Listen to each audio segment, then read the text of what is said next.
بسم اللہ الرحمن الرحیم۔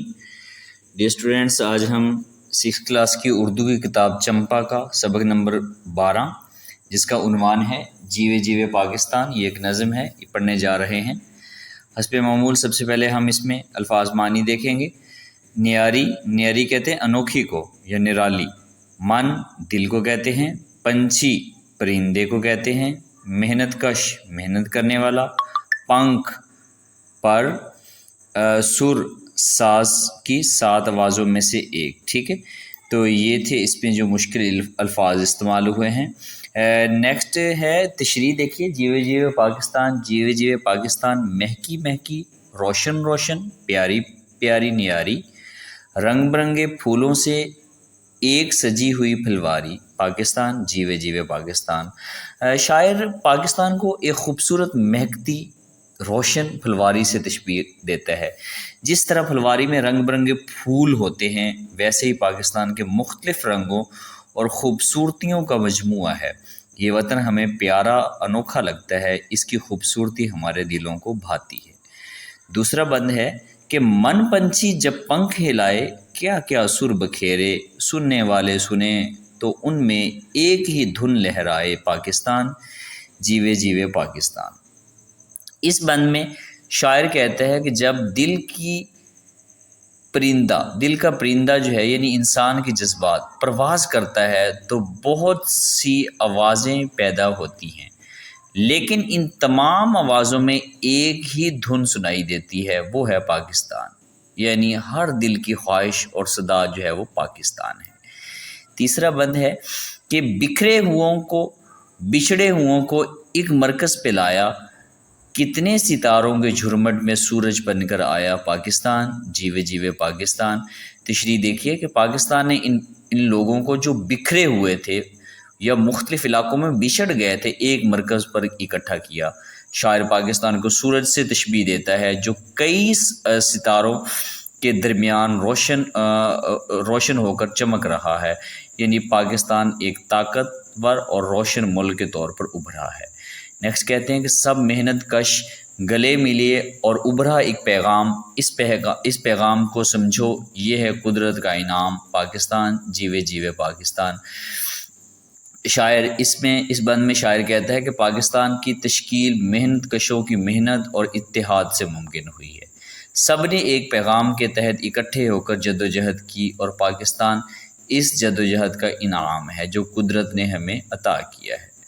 آخری بند ہے کہ جھیل گئے دکھ جھیلنے والے، اب ہے کام ہمارا، ایک رکھیں گے ایک رہے گا، ایک ہے نام ہمارا، پاکستان جیوے جیوے پاکستان۔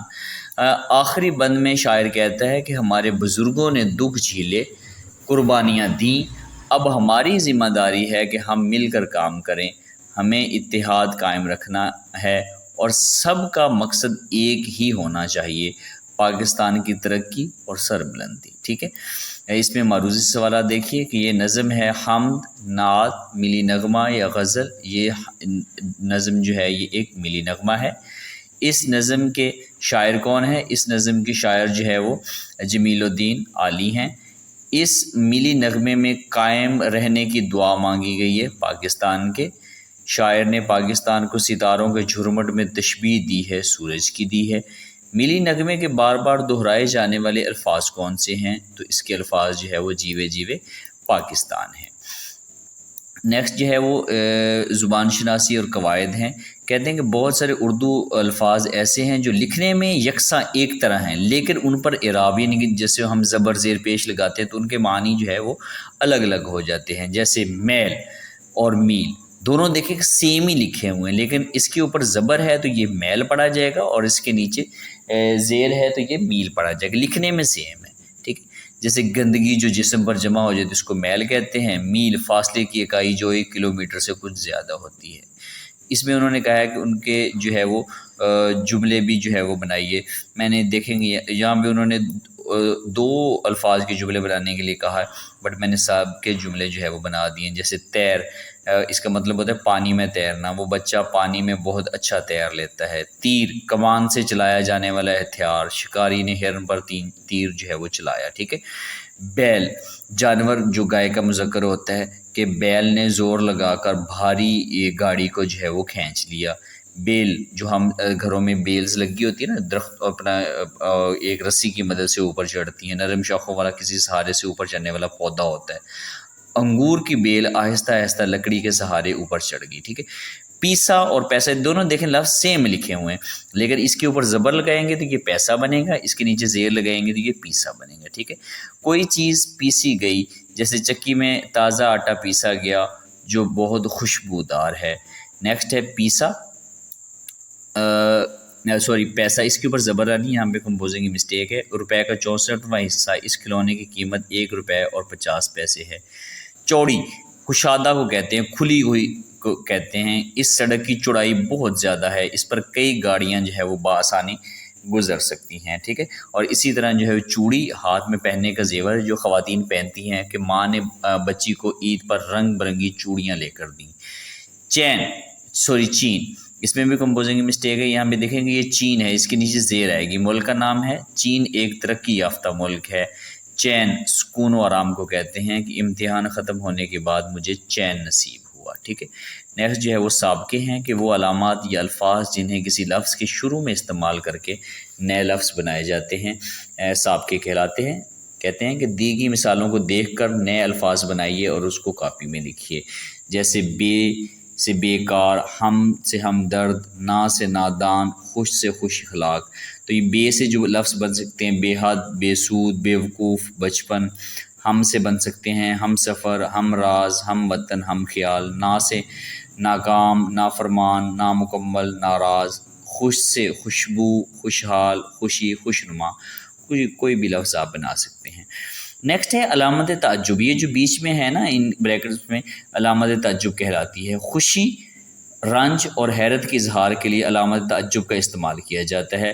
مثال کے مطابق دیے گئے جملوں میں علامت تعجب استعمال کر کے جملے نقل کیجیے۔ مثال آہا، اس میں دیکھیں کہ آگے علامت تعجب کا استعمال کیا گیا ہے۔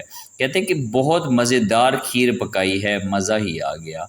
آہ بھی دیکھیں علامت تعجب، آگے جملہ ہے مجھے اپنا گھونسلہ بہت یاد آتا ہے، قیدی چڑیا نے کہا۔ واہ تم نے تو کمال کر دیا، اس میں بھی دیکھیں جو ہے وہ علامت تعجب کا استعمال کیا گیا ہے۔ نیکسٹ کہتے ہیں کہ دیے گئے الفاظ اپنے جملوں میں استعمال کیجیے، جیسے پہلا لفظ آہا، اس میں بھی دیکھیں کہ علامت تعجب کا استعمال کیا گیا ہے کہ آہا آج کا موسم کتنا خوشگوار ہے۔ واہ واہ، واہ واہ تم نے تو بہت خوبصورت تصویریں بنائی ہیں، اس میں اب بس آپ نے علامت تعجب لازمی لگانی ہے۔ اف بھی علامت تعجب کا جملہ ہے۔ کتنی گرمی ہے، سانس لینا بھی مشکل ہو رہا ہے۔ آہ میرے بچپن کے دن کتنے یاد آتے ہیں۔ ہائے ہائے میرے خوبصورت گلدان ٹوٹ گیا۔ یہ تھی علامات تعجب، ٹھیک ہے۔ نیکسٹ کہتے ہیں کہ دیے گئے الفاظ اپنے جملوں میں استعمال کیجیے۔ رنگ برنگے، پنچھی، دھن، قدرت یا جھرمٹ۔ پہلا لفظ ہے رنگ برنگے، باغ میں رنگ برنگے پھول ہر طرف خوشبو پھیلا رہے تھے۔ پنچھی، جیسے ہی سورج نکلا ایک پنچھی درخت کی شاخ پر آ کر جو ہے وہ چہچلانے لگا، ٹھیک ہے۔